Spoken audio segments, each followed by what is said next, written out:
హైదరాబాద్ కేంద్రంలోని మోడల్ కూరగాయల మార్కెట్లో సమావేశమైన శివలాల్ సేన జిల్లా కమిటీ ఆధ్వర్యంలో ఈరోజు శివలాల్ సేన మహిళా సేన జిల్లాధ్యక్షురాలు శ్రవంతి మోహన్ నాయక్, జిల్లా ప్రధాన కార్యదర్శి బాలావతి రాంబాబు నాయక్, కేసంద్ర మండలాధ్యక్షుడు గంగాధర్ నాయక్, 6వ వార్డు అధ్యక్షుడు సుమన్ నాయక్, అలాగే పట్టణ ఉపాధ్యక్షులు మూలోతు మాలనాయక్ గారికి అందరికీ కృతజ్ఞతలు.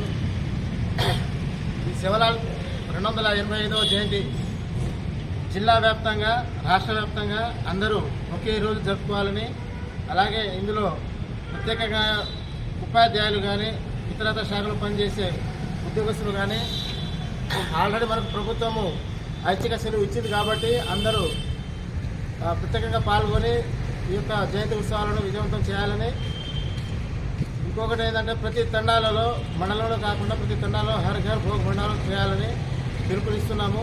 అలాగే ఈ జయంతి ఉత్సవాలకు గత ప్రభుత్వం ₹1 కోటి కేటాయించింది, కానీ ఈసారి అందరూ చేస్తున్నారు కాబట్టి ఒక 10 కోట్లు నిధులు కేటాయించి జయంతి ఉత్సవాలను విజయవంతంగా అధికారికంగా నిర్వహించాలని డిమాండ్ చేస్తున్నాము. జై శివలాల్, జై జై శివలాల్.